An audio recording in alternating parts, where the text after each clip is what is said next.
Indeed, because as I've just mentioned, I'm using the Gazan context, and I'm not trying to say I'm using the Gazan context because I want my findings to be context specific.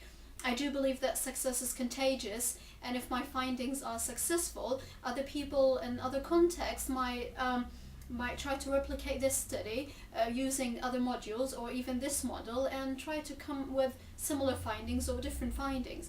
But the reason why I'm interested in the Gazan context is because this is where I'm going to after that, and I'm interested in teaching.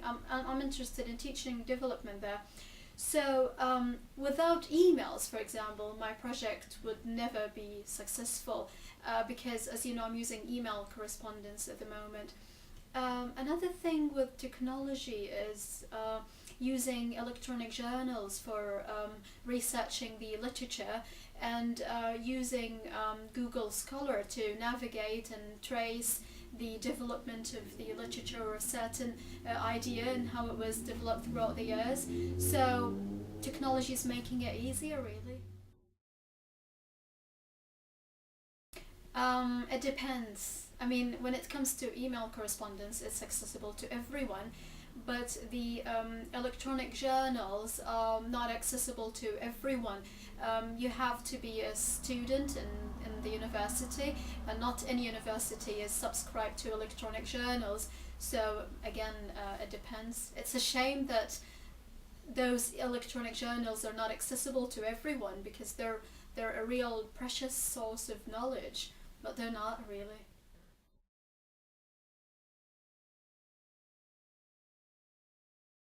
Um, it hasn't been really influenced by immigration in general, but it has been influenced by globalization.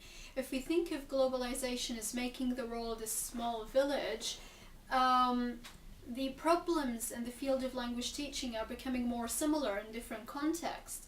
So this is making it easier for applied linguists. So instead of saying what are the problems in the Middle Eastern context or what are the problems in the Chinese context, now as a result of globalization we get a sort of assimilation going on, and problems are becoming more similar in different contexts. And I would say that as a result of this, globalization is playing a positive factor, and it's making it easier for us as applied linguists to identify the common error, I wouldn't call it errors, I would say the common problems or the common issues in the world of language teaching.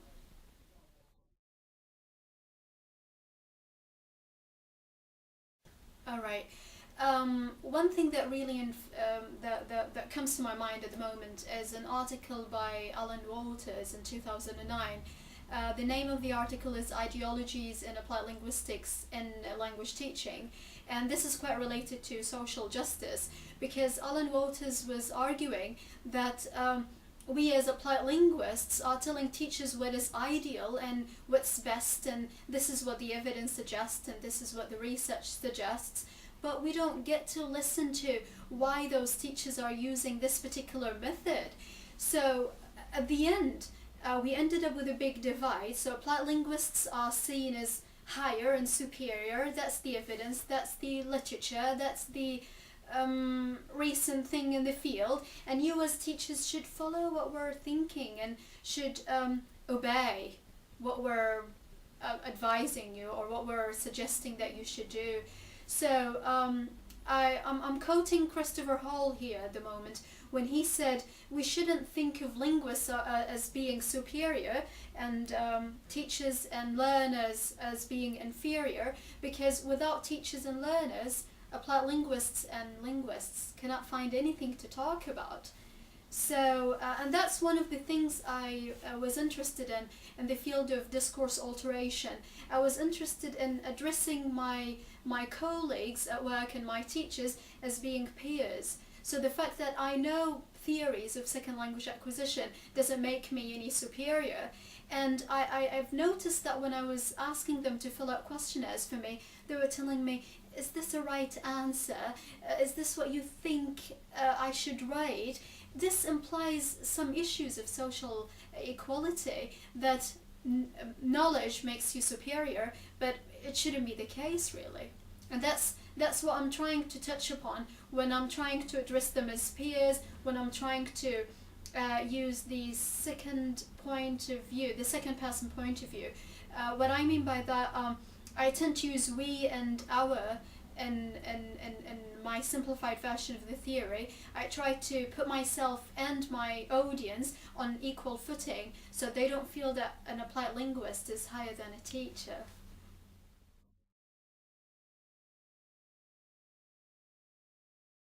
Well, there are actually tests if you're applying for a job.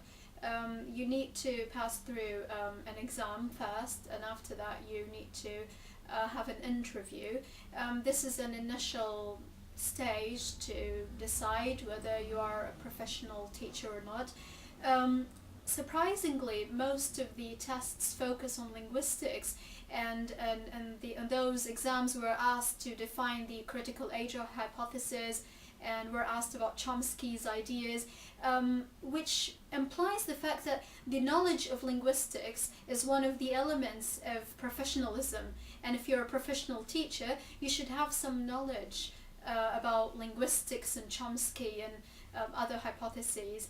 It's a shame, though, that again, teachers usually tend to quote those terms inspired from the hyphenated linguistics without knowing what they mean, really. I'm not blaming the teachers, but it's a problem of mediation at the end.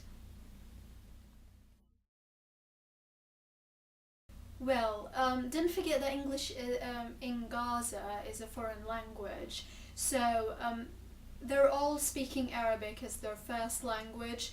They describe themselves as English learners, and to be able to graduate from university with a degree in English and to be able to get a job as a language teacher is something prestigious. So when I say I'm a language teacher, this means that I'm quite confident about my skills, and this is the case about the teachers I'm dealing with. So I'm happy that they're confident about their skills as language teachers, and they don't describe themselves as non-native or native. They consider themselves as learners of English at a stage, and now they're teachers of English at a later stage.